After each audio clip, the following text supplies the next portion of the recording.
இன்றே டவுன்லோட் செய்து உங்கள் ஃபேவரட் ஷோக்களை என்ஜாய் பண்ணுங்க. மித்ராவா அப்படி ஒரு கண்டிஷன்ல என்னால பார்க்க முடியலங்க. பாபா சார், நீங்க தான் மித்ரா சாரோட அம்மா அப்பாவா? ஆமா. நீங்க கொஞ்ச நேரத்துக்கு முன்னாடி பேசினது என்கிட்ட தான். இந்தாங்க அம்மா போன். என்ன நடந்துச்சு? இங்க பக்கத்துல ஒரு ஏரி இருக்கு, அதுல முதலைங்க இருக்கு. உங்க பையன் கால் தவறி அதுல விழுந்ததுனால முதலை கிட்ட மாட்டிக்கிட்டார். அத பார்த்த உங்க மருமக தான் புருஷன் உயிரை காப்பாத்தணுங்கிறதுக்காக அவங்களும் ஒரு கம்பை எடுத்துக்கிட்டு ஏரியில குதிக்க போனாங்க. நாங்க அவங்கள பார்த்து அதுக்குள்ள குதிக்காதீங்க, உங்க உயிருக்கே ஆபத்தாயிடுன்னு எவ்வளவு சொல்லியும் கூட தான் புருஷனோட உயிரை காப்பாத்தணுங்கிறதுக்காக தண்ணிக்குள்ள குதிச்சிட்டாங்க.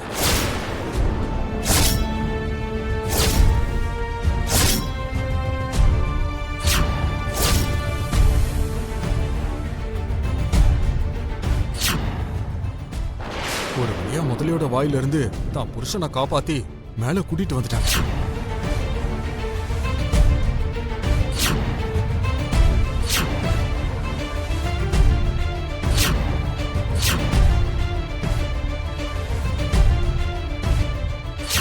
ஆனா அதுக்கப்புறம் முதல்ல திரும்ப வந்து அவங்க காலை பிடிச்சிருச்சு.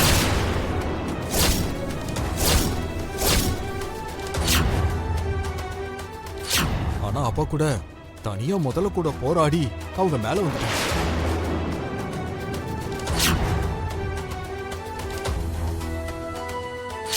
மேல வந்ததுக்கு அப்புறமும் ஒரு வார்த்தை தான் சொன்னாங்க, தான் புருஷனை எப்படியாவது காப்பாத்தணும், தான் புருஷனுக்கு எதுவும் ஆயிடக்கூடாதுன்னு அதையே சொல்லிக்கிட்டு இருந்தாங்க.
லக்ஷ்மி,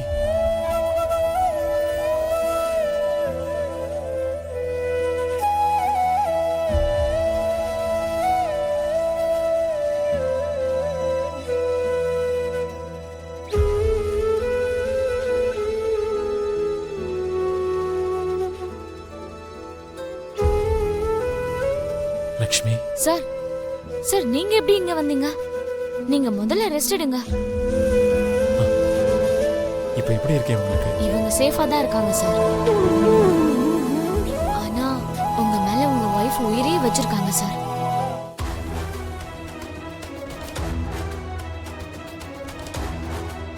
அதனாலதான் அவங்க கிரிட்டிக்கல் கண்டிஷன்ல இருந்தாலும் உங்களை இங்க கூட்டிட்டு வந்திருக்காங்க.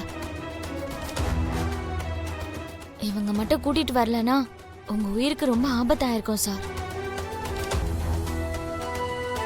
அது மட்டும் இல்ல சார், கொஞ்ச நேரத்துக்கு முன்னாடி அவங்களுக்கு கான்ஷியஸ் வந்தப்போ என் நெத்தியில குங்குமம் இல்ல, என் புருஷனுக்கு என்ன ஆயிடுச்சோன்னு சொல்லி ரொம்ப பதட்டமாயிட்டாங்க சார்.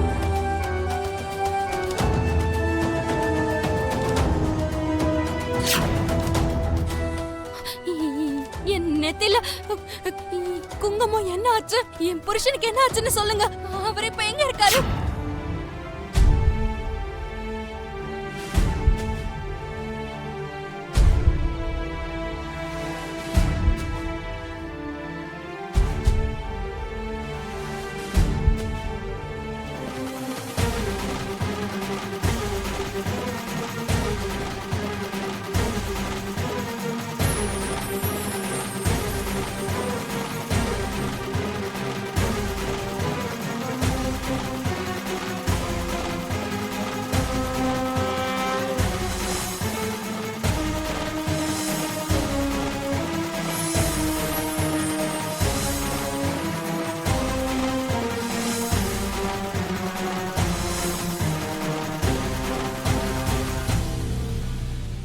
சார் இவங்களுக்கு ஒன்றும் ஆகாது.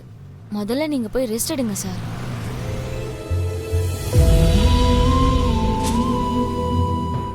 நர்ஸ், நர்ஸ், வீல் சேர் எடுத்துட்டு வாங்க.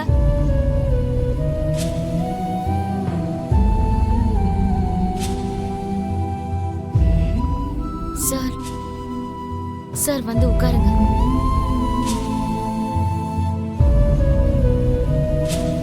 சார், டாக்டர் வந்தா எங்களை தான் திட்டுவாரு. ப்ளீஸ் சார் உட்காருங்க.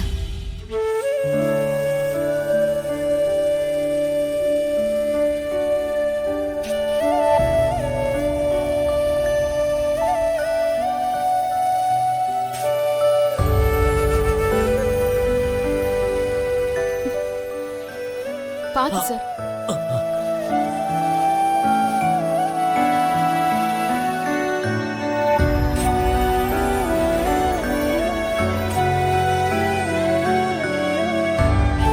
சாமி, தோஷ பரிகாரங்களுக்காக எவ்வளவு கஷ்டத்தை வேணாலும் நான் தாங்கிக்கிறேன். எவ்வளவு ஹோமம் செய்யணும்னாலும் நான் தயாரா இருக்கேன் சாமி. எவ்வளவு கஷ்டமா இருந்தாலும் நான் அதை இஷ்டத்தோட பண்றேன் சாமி. இந்த தோஷ பரிகாரத்துக்கு இந்த பூஜையோ புனஸ்காரங்களோ முக்கியம்.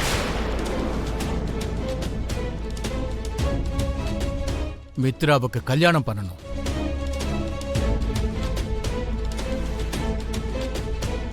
நீங்க ரொம்ப கஷ்டம்னு சொன்னீங்க. கல்யாணம் தானே. என் பையனை கல்யாணம் பண்ணிக்க நிறைய பொண்ணுங்க காத்திருக்காங்க. உடனே அவங்கள யாரையாவது மித்ராக்கு கல்யாணம் பண்ணி வைக்கிறோம். நீங்க மித்ராவுக்கு ஏதோ ஒரு பொண்ணை கட்டி வைக்க கூடாது. மித்ரா ஜாதகத்துக்கு ஏத்த பரிகாரமா லட்சத்துல ஒரே பொண்ணுக்கு தான் இருக்கு. அப்படி ஒரு ஜாதகம் இருக்கிற பொண்ணை நீங்க தேடி கண்டுபிடிக்கணும். அப்படி ஒரு ஜாதகம் உள்ள பொண்ணுதான் மித்ராவை அந்த ஆபத்துல இருந்து காப்பாற்ற முடியும். சாவுக்கு எதிர்மருந்து அமிர்தம்.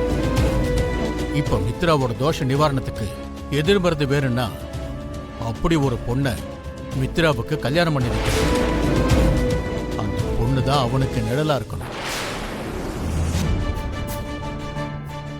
சிரஞ்சீவியா லக்ஷ்மி சௌபாகியவதியா இருக்கிற அந்த பொண்ணை மித்ராவுக்கு நீங்க கட்டி வைக்கணும். சீக்கிரமா அந்த வேலையை பாருங்க.